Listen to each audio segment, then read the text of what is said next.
Hello ഹൽക്കൻസ് മാമിൻ്റെ പുതിയൊരു വീഡിയോയിലേക്ക് എല്ലാവർക്കും സ്വാഗതം. ഇങ്ങനെ എത്തി വലിയ നോക്കുന്നത് പപ്പ റെഡി ആവണമെന്ന് നോക്കിയിട്ട് നിൽക്കുകയാണ് കേട്ടോ. അപ്പം അതേപോലെ തന്നെ വെളുപ്പിന് 5:30 ആയി കഴിഞ്ഞപ്പോഴത്തേക്കും ചെക്കൻ എൻ്റെ കൂടെ എണീറ്റ് പോന്നിട്ടുണ്ട് പപ്പനെ യാത്രയാക്കാനും പപ്പയുടെ കൂടെ ഇരുന്ന് ബുൾസൈ കഴിക്കാനും കേട്ടോ. ചാച്ചൻ വെറുതെ ഒന്ന് ചോദിച്ചുള്ളൂ, ഡോണു പപ്പയുടെ കൂടെ ജിമ്മിലേക്ക് വരണുണ്ടോയെന്ന്. അപ്പോഴത്തേക്കും ആള് ചാടിത്തുള്ളിയൊക്കെ എണീറ്റ് അങ്ങോട്ട് ഒറ്റ പോക്കായിരുന്നു കേട്ടോ. ഏതമോനും ഡോണുവിനും ഈ ജിമ്മിൽ പോകാൻ ഭയങ്കര ഇഷ്ടമാണ് കേട്ടോ. പക്ഷേ ചാച്ചൻ രണ്ടുപേരെ ഒരുമിച്ച് കൊണ്ടുപോകില്ല, ആരെങ്കിലും ഒരാളൊക്കെ ആയിട്ട് കൊണ്ടുപോകാറുള്ളൂ. ഒരുമിച്ച് കൊണ്ടുപോയി കഴിഞ്ഞാൽ പിന്നെ ഇവരുടെ തല്ല് തീർക്കാനേ ചാച്ചന് നേരം ഉണ്ടാവുള്ളൂ. അങ്ങനെ ചാച്ചൻ പോയതിന് ശേഷം ഞങ്ങളൊരു ഉറക്കം ഉറങ്ങി എണീറ്റ് ബ്രേക്ക്ഫാസ്റ്റ് കഴിക്കാനുള്ള പരിപാടിയിലാണ്. അങ്ങനെ ബ്രേക്ക്ഫാസ്റ്റും കഴിഞ്ഞ് വർക്കൗട്ട് ചെയ്യാൻ വേണ്ടിയിട്ട് ജിമ്മിലേക്ക് പോകാൻ നിൽക്കായിരുന്നു കേട്ടോ. ലിഫ്റ്റ് കംപ്ലൈൻ്റ് ആണ്, പോരാത്തതിന് ജിമ്മിലേക്ക് പോകണമെന്നുണ്ടെങ്കിൽ ആക്സസ് കാർഡും വേണം.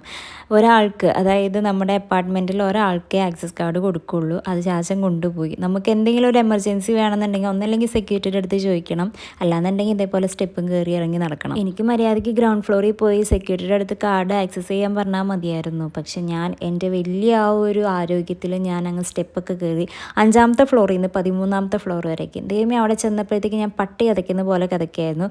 അത് കിതപ്പൊന്ന് മാറി കഴിഞ്ഞിട്ടാണ് ഞാൻ ട്രെഡ്മില്ലിൽ കയറിയത്. ട്രെഡ്മില്ലിൽ കയറി വീണ്ടും പട്ടി കതയ്ക്കുന്ന പോലെ കതച്ചുകൊണ്ട് എൻ്റെ ഹാർട്ട് റേറ്റൊക്കെ അങ്ങ് കയറി പോണേയിരുന്നു.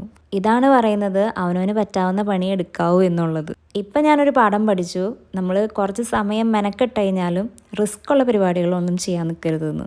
പിന്നെ വണ്ണം ഇല്ലല്ലോ, ഈ എന്താ പറയുക, കമൻറ്റ് വന്നിരുന്നതാണ് കേട്ടോ. അല്ലെങ്കിൽ തന്നെ ഇർക്കിലി പോലത്തെ കാലാണ്, ഇതിൻ്റെ കൂട്ടത്തിൽ ഇനിയും നടന്നു കഴിഞ്ഞിട്ടുണ്ടെങ്കിൽ ഒന്നും കൂടി മെലിയുള്ളൂ എന്നൊക്കെ പറഞ്ഞിട്ടൊരു കമൻറ്റ് വന്നിട്ടുണ്ടായിരുന്നു. ആ പുള്ളിക്കാരത്തിയാണെന്നുണ്ടെങ്കിൽ എൻ്റെ കാലിനെ ഭയങ്കരമായിട്ട് വിശേഷിപ്പിക്കാറുണ്ട് ഇങ്ങനെ എപ്പോഴും. ആ പുള്ളിക്കാരത്തിയുടെ കമൻറ്റ് നോക്കിക്കഴിഞ്ഞാൽ ഫുൾ എൻ്റെ ഇർക്കിലിക്കാല് എന്നുള്ളതായിരിക്കും.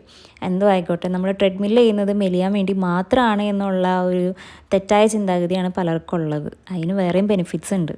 അങ്ങനെ എൻ്റെ ചെറിയ രീതിയിലുള്ള വർക്കൗട്ടൊക്കെ കഴിഞ്ഞിട്ട് ഞാൻ നേരെ നമ്മുടെ റൂമിലേക്ക് ചെന്നിട്ട് അവക്കാഡോ ഷേക്ക് ഉണ്ടാക്കാമെന്ന് വിചാരിച്ചു. ഞങ്ങളുടെ കുടുംബത്തിൽ ഇപ്പോൾ അവക്കാഡോ ഫാൻസ് ആയിട്ട് മാറിയിരിക്കുകയാണ് എല്ലാവരും, പ്രത്യേകിച്ച് എൻ്റെ 2 മക്കൾ ഏതപ്പനും ഡോണും, പോരാത്തതിന് ഞാനും. മുമ്പൊക്കെ എനിക്ക് അവക്കാഡോ എന്ന് പറഞ്ഞ സാധനം ഇഷ്ടമല്ലായിരുന്നു, ഞാൻ കഴിക്കുക പോലും ചെയ്യില്ലായിരുന്നു കേട്ടോ. പക്ഷെ കല്യാണത്തിന് ശേഷം എനിക്ക് നല്ല മാറ്റം വന്നു. കല്യാണത്തിന് ശേഷം ഞാൻ ഇവിടെ ഫസ്റ്റ് ടൈം ദുബായിൽ വന്നു കഴിഞ്ഞപ്പോൾ ചാച്ചൻ ഇതേപോലെ അവക്കാഡോ പ്രോട്ടീനൊക്കെ ഇട്ടുള്ള ഒരു ഷേക്കൊക്കെ കുടിക്കുമല്ലോ. അങ്ങനെ ഞാൻ ചാച്ചൻ്റെ നിന്നും കുടിക്കാറുണ്ട്. അങ്ങനെയാണ് ഞാനിത് ഇഷ്ടപ്പെട്ട് തുടങ്ങിയത് കേട്ടോ. അങ്ങനെ ഇഷ്ടപ്പെടാതെ കഷ്ടപ്പെട്ട് ഉണ്ടാക്കി തിന്നു കഴിഞ്ഞപ്പോൾ അതിന് ഗുണമുണ്ടെന്ന് മനസ്സിലായി, രുചിയുണ്ടെന്ന് മനസ്സിലായി. പിന്നെ ഞാനിതിൽ ഷുഗറാണ് ആഡ് ചെയ്യുന്നത്. ഷുഗർ പരമാവധി എല്ലാവരും ഒഴിവാക്കുന്നതായിരിക്കും നല്ലത്. ഞാനും ഷുഗർ കട്ട് സ്റ്റാർട്ട് ചെയ്യാനായിട്ടുള്ള പ്ലാനിങ്ങിലാണ്. പ്ലാൻ ചെയ്യാൻ തുടങ്ങിയിട്ട് വർഷങ്ങളായി, പക്ഷേ ഈ വർഷമെങ്കിലും നടപ്പിലാക്കണം എന്നാണ് എൻ്റെ ഒരു ചിന്താഗതി. നമുക്ക് ഈ ഷുഗറിന് പകരം ഹണി ആയിരിക്കും കുറച്ചും കൂടി നല്ലതായിട്ട് തോന്നിയിട്ടുള്ളത്. ഞാൻ ഹണി ഒഴിച്ചതുവരേക്കും കഴിച്ചിട്ടില്ല. ഇനിയിപ്പോൾ ഷുഗർ കട്ടൊക്കെ സ്റ്റാർട്ട് ചെയ്ത് കഴിയുമ്പോൾ ഹണി ഒന്ന് യൂസ് ചെയ്ത് നോക്കണം. പക്ഷേ ഈ ഷുഗർ കട്ട് സ്റ്റാർട്ട് ചെയ്യുന്ന പറയാൻ എല്ലാവർക്കും ഭയങ്കര എളുപ്പമാണ്. പ്രത്യേകിച്ച് ഈ ചായ അഡിക്ഷൻ ഉള്ള ഈ ഞാനൊക്കെ ഷുഗർ കട്ട് ചെയ്യാനായിട്ട് എന്തോരം പാടുപെടണം എന്ന് എനിക്കറിയാൻ പാടില്ല. കാരണം ചാച്ചൻ ഷുഗർ കട്ട് ചെയ്തിട്ടുള്ളത് ഞാൻ കണ്ടിട്ടുള്ളതാണ്. പുള്ളിക്ക് ഒരു 3-4 ദിവസം നല്ല തലവേദനയൊക്കെ ആയിരുന്നു. കാരണം ആ ചായ കുടിക്കുന്ന ടൈമിൽ ചായ കിട്ടിയില്ല എന്നുണ്ടെങ്കിൽ ഭയങ്കര ബുദ്ധിമുട്ട് പോലെയൊക്കെ തോന്നുമായിരുന്നു. പിന്നെ അതുമല്ല, പെട്ടെന്ന് നമുക്ക് ഷുഗർ കട്ട് ഒരിക്കലും ചെയ്യാൻ പറ്റില്ല. ഇങ്ങനെ പതിയെ കുറേശ്ശെ കുറച്ചിട്ട് വരണം എന്നായിരിക്കും എനിക്ക് തോന്നുന്നത് പേഴ്സണലി. കാരണം എൻ്റെ ഒരു സ്ഥിതിഗതി വെച്ചിട്ട് എനിക്കത് നടപ്പിലാക്കാൻ പറ്റുമെന്നൊന്നും അറിയാൻ പാടില്ല. അങ്ങനെ വർക്കൗട്ടിന് ശേഷമുള്ള കുറച്ച് ഫുഡിങ്ങൊക്കെ കഴിഞ്ഞതിന് ശേഷം ഒന്ന് ഫ്രഷായി കുളിച്ച് വന്ന് എന്തൊരു സുഖമാണെന്നറിയോ. അല്ലെങ്കിലും കഷ്ടപ്പെട്ട് എന്തെങ്കിലും പണിയെടുത്തതിന് ശേഷം വന്നിട്ടുള്ള ആ ഒരു കുളി കുടിച്ച് കഴിഞ്ഞാൽ, പ്രത്യേകിച്ച് നല്ല എനിക്കാണെങ്കിൽ തിളച്ച ചൂടുവെള്ളം വേണം കേട്ടോ. അതിപ്പോൾ എന്തായാലും ഫുഡായാലും ചൂട് വേണം, കുളിക്കാനുള്ള വെള്ളമായാലും ചൂട് വേണം. അമ്മയൊക്കെ പറയുന്നത് എൻ്റെ തൊലിയൊക്കെ ഇങ്ങനെ ചുളുങ്ങി പോവില്ല മോളേന്ന്. അതെന്തെങ്കിലും ആവട്ടെ, നമുക്കപ്പോൾ ഒരു കൊറിയർ വന്നിട്ടുണ്ടായിരുന്നു. ഞാനാണെങ്കിൽ ഒരു സംഭവം ഓർഡർ ചെയ്തിട്ടുണ്ടായിരുന്നു. അത് ഞാൻ ഭയങ്കര എക്സൈറ്റഡ് ആയിട്ട് ഓർഡർ ചെയ്ത സംഭവമാണ് കേട്ടോ. അതാണ് എന്ന് വിചാരിച്ചിട്ടാണ് ഞാൻ ഈ ഒരു ബോക്സ് ഓപ്പൺ ചെയ്യാൻ വേണ്ടി കാണിച്ചത്. അപ്പോൾ അടുക്കളയിൽ പോയിട്ട് കത്തിയോ കത്രിയോ എടുക്കാനുള്ള മടിക്ക് അവിടെ ഇരുന്ന ക്ലിപ്പിൻ്റെ ഭാഗം എടുത്തിട്ട് പൊട്ടിക്കാമെന്ന് വിചാരിച്ചു. പക്ഷെ അത് നടന്നില്ല. അത്രയും പോലും ക്ഷമ എനിക്ക് ഉണ്ടായിരുന്നില്ല ഇത് പൊട്ടിക്കാനായിട്ട്. കാരണം ഞാൻ അത്ര എക്സൈറ്റഡ് ആയിരുന്നു ഈ സംഭവം കാണാൻ. ഞാൻ കുറേ പേരിങ്ങനെ യൂസ് ചെയ്യണ കണ്ടിട്ട് ഞാൻ ഓർഡർ ചെയ്തതാണ് കേട്ടോ. പക്ഷേ അത് പണി പാളിയെന്ന് മനസ്സിലായപ്പോൾ ഇനി വേറെ നിവൃത്തിയില്ല. അപ്പോൾ പോയി അടുക്കളയിൽ പോയിട്ട് കത്തി എടുത്തിട്ട് വന്നു.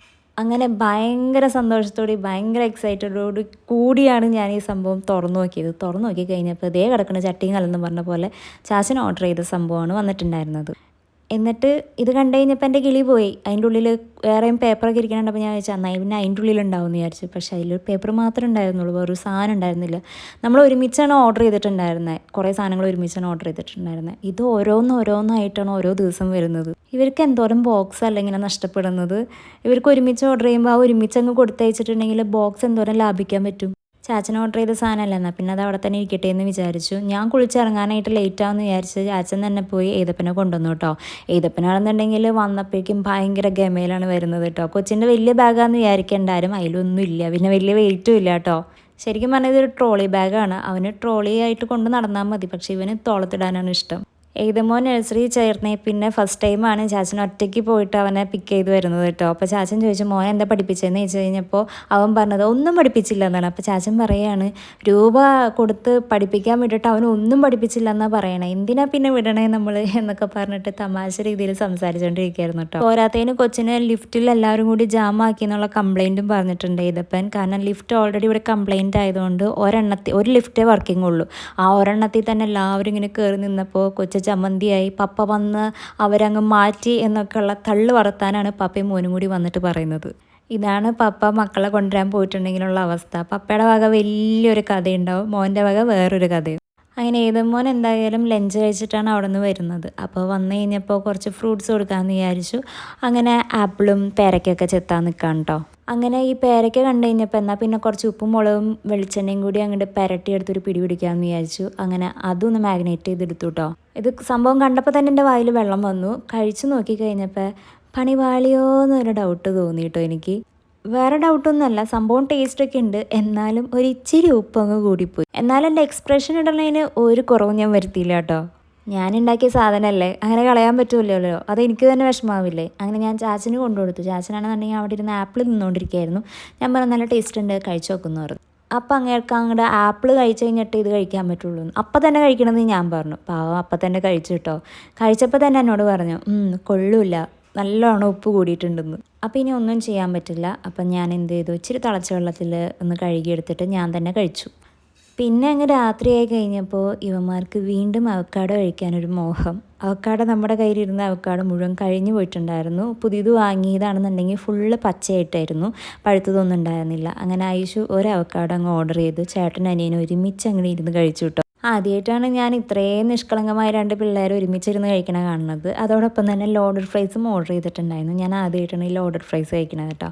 എനിക്ക് ഭയങ്കരമായിട്ട് ഇഷ്ടപ്പെട്ടിട്ടുണ്ടായിരുന്നു. ഈ ചീസൊക്കെ ഇഷ്ടപ്പെടുന്നവർക്കാണെന്നുണ്ടെങ്കിൽ ഇങ്ങനത്തെ സംഭവങ്ങളൊക്കെ ഇഷ്ടപ്പെടും. ഉച്ചയ്ക്ക് എൻ്റെ പേരയ്ക്ക് അങ്ങ് ഫ്ലോപ്പായതിൻ്റെ വിഷമത്തിൽ മാങ്ങ ഇങ്ങനെ പൂളി മുളകും ഉപ്പൊക്കെ തേച്ചത് കൊണ്ടുവന്നിട്ടുണ്ടായിരുന്നു. വാങ്ങിച്ചു കൊണ്ടുവന്നതാണ് കേട്ടോ. പക്ഷേ ഇത് വലിയ ടേസ്റ്റൊന്നും ഉണ്ടായിരുന്നില്ല. കാരണം ഏതൊരു പേട്ടമാങ്ങ ഇങ്ങനെ പൂളി എടുത്തതാണെന്ന് തോന്നുന്നുണ്ട്. കാരണം ഭയങ്കര വളുവളുപ്പൊക്കെ ആയിരുന്നു. ഈ ഒരു നിപ്പെന്ന് പറഞ്ഞു കഴിഞ്ഞാൽ ചാച്ചൻ ഉച്ചയ്ക്കലത്തെ ചോറൂണും കഴിഞ്ഞ് ഒന്ന് കിടന്നുറങ്ങിയിട്ട് വീണ്ടും ജോലിക്ക് പോയല്ലോ. ഇനിയിപ്പോൾ രാത്രി ഒരു 12 മണിയാകുമ്പോഴത്തേക്കും വരും. ആ വരവ് നോക്കി ഇന്നതാണ്. ആ വരവിൽ ഇവർ ഭയങ്കര ഹാപ്പി ആയിട്ട് ഇങ്ങനെ ചാടിത്തുള്ളി പോകണമെങ്കിൽ എനിക്ക് ഭയങ്കര ഇഷ്ടമാണ് കേട്ടോ. ഇത് കാണുമ്പോൾ ഞാനും എൻ്റെ അനിയത്തിയും പപ്പേനെ വെയിറ്റ് ചെയ്ത് നിന്ന രംഗമാണ് കേട്ടോ ഓർമ്മ വരുന്നത്. ആ സമയത്ത് പപ്പയുടെ കയ്യിൽ ഇതേപോലെ ഒരു പൊതി ഉണ്ടാവും ഞങ്ങൾക്ക് വേണ്ടിയിട്ട്. ഇനി കാണാൻ പോകുന്നത് പപ്പയുടെയും മക്കളുടെയും സ്നേഹപ്രകടനമായിരിക്കും കേട്ടോ. ചാച്ചൻ ഇപ്പോൾ ഈ കവറിൽ കൊണ്ടുവന്ന സംഭവം ഉണ്ടല്ലോ, എൻ്റെ പൊന്നു രക്ഷ ഉണ്ടായിരുന്നില്ല. എനിക്ക് അതിൻ്റെ വീഡിയോസൊന്നും എടുക്കാൻ പറ്റിയില്ല കേട്ടോ. ആർട്ടിസ്റ്റിൻ്റെ ഭയങ്കര രസമുള്ളതായിരുന്നേ. ഞാൻ എൻ്റെ ലൈഫിൽ ആദ്യമായിട്ടാണ് അതും കഴിക്കണത് കേട്ടോ. ഇവിടെ വന്നതിന് ശേഷം പുതിയ കുറേ ഐറ്റംസ് കഴിക്കാനായിട്ട് പറ്റുന്നുണ്ട്. ഞാനൊരു ഫുഡി ഒന്നുമല്ല, പക്ഷേ എനിക്ക് ചില ഐറ്റംസൊക്കെ ഭയങ്കരമായിട്ട് ഇഷ്ടമാണ് കേട്ടോ. അങ്ങനെ ഇതും കഴിച്ച് ഞങ്ങൾ സുഖനിദ്രയിലേക്ക് അങ്ങ് പോയിട്ടോ. അപ്പോൾ ഇത്രയൊക്കെ ഉള്ളൂ. നമുക്കിനി അടുത്ത വിശേഷം അടുത്ത വീഡിയോയിൽ കാണാം. Thanks for watching.